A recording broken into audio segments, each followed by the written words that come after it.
छोले भटूरे, ये नाम तो सुना सुना लग रहा है। हाँ, ये तो हमने शहर में खाया था जब मैं अपनी बहन के यहाँ गई थी।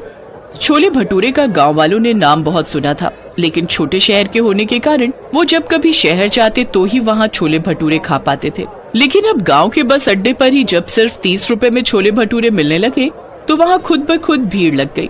बस का इंतजार करने वाले लोगों और बस से उतरने वाले लोगों ने जब छोले भटूरे की दुकान देखी तो भीड़ लगनी शुरू हो गई। बहन, मेरे लिए भी छोले भटूरे की प्लेट बना देना। हाँ भैया, बस अभी लो।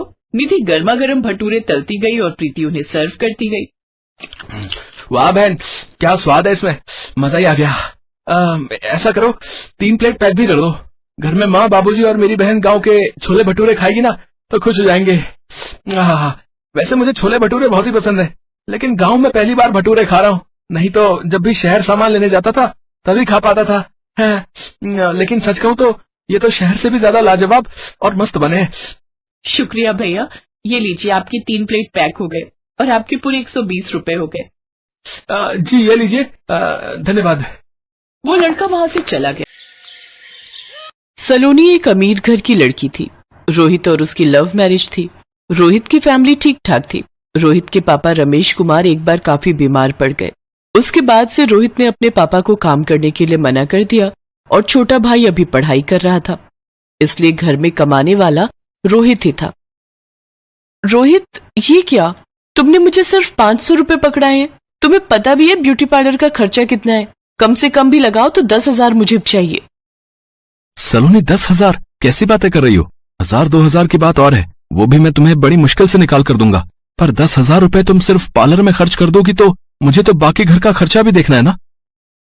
काश मैंने पापा की बात मान ली होती और तुमसे शादी न की होती, तो आज मैं अनमोल के साथ कितनी अच्छी लाइफ बिता रही होती।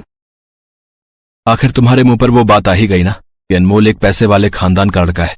खैर छोड़ो, अब ये सब बातें करके मेरा मन मत दुखाओ। मैं पहले ही बहुत परेशान हूँ। पापा को दवाई दिलाने लेकर जाना है, मैं अभी जा रहा हूँ।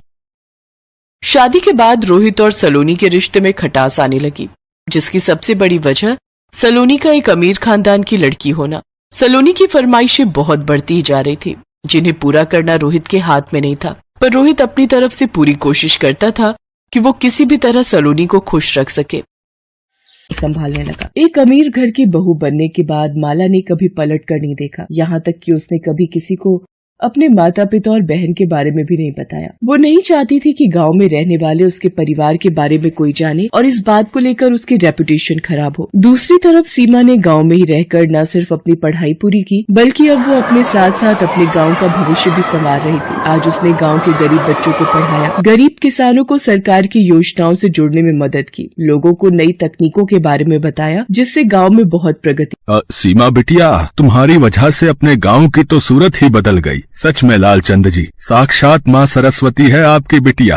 सीमा को आशीर्वाद देते हुए उसके पिता लालचंद की आंखों में नमी थी। सीमा समझ गई कि उसके पिता के मन में क्या चल रहा है। वो सीमा के लिए बहुत खुश थे, लेकिन साथ ही माला के बारे में सोचकर दुखी भी थे। सीमा को भी माला की बहुत याद आती थी, लेकिन वो खुद नहीं जानती थी कि माला कहाँ है और कैसी है। ऐसे ही वक्त गुजरता भी। दूसरी तरफ माला की जिंदगी में भूचाल आया हुआ था। राजीव, इतना परेशान होने की जरूरत नहीं है, पैसों का इंतजाम हो ही जाएगा कहीं न कहीं से। कहाँ से हो जाएगा, कैसे हो जाएगा? मेरी कंपनी डूबने की कगार पर है और तुम्हें अभी झूठी तसल्ली देनी है। मेरा ही दिमाग खराब था जो तुमसे शादी करके अपनी जिंदगी बर्बाद कर ली मैंने। पापा की बात मान लेता तो आज ये दिन न देखना पड़ता मुझे।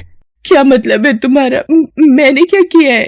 अरे कुछ नहीं किया, यही तो रोना है। बस बोझ बनकर मेरे गले पड़ गई। मंत्री जी की बेटी का रिश्ता आया था मेरे लिए, लेकिन नहीं, मेरी किस्मत में तो तुम्हें पालना ही लिखा था ना।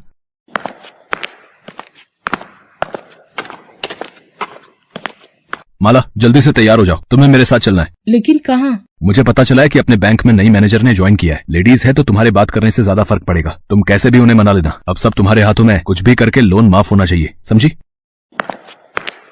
राजीव और माला बैंक समझते हैं। बड़ी मुश्किल से उन्हें बैंक मैनेजर का अपॉइंटमेंट मिलता है। राजीव बात करने के लिए माला को अकेले भेजता है। माला जैसे ही बैंक मैनेजर को देखती है, उसकी आंखें खुली की खुली रह जाती हैं। सीमा, तू? बैंक की नई मैनेजर कोई और नहीं बल्कि माला की छोटी बहन सीमा थी। दोनों बहनें इतने सालों बाद एक दूसरे के सामने थी, लेकिन अब सब कुछ बदल चुका था। सीमा पढ़ लिख कर बैंक मैनेजर बन चुकी थी और माला उसी बैंक की कर्जदार। सीमा ने फौरन अपनी कुर्सी से उठकर माला को गले से लगा लिया। माला की आंखों से आंसू बहने लगे, जिसके साथ उसका सारा घमंड भी बह गया। हालांकि वो चाहकर भी वो न कर सकी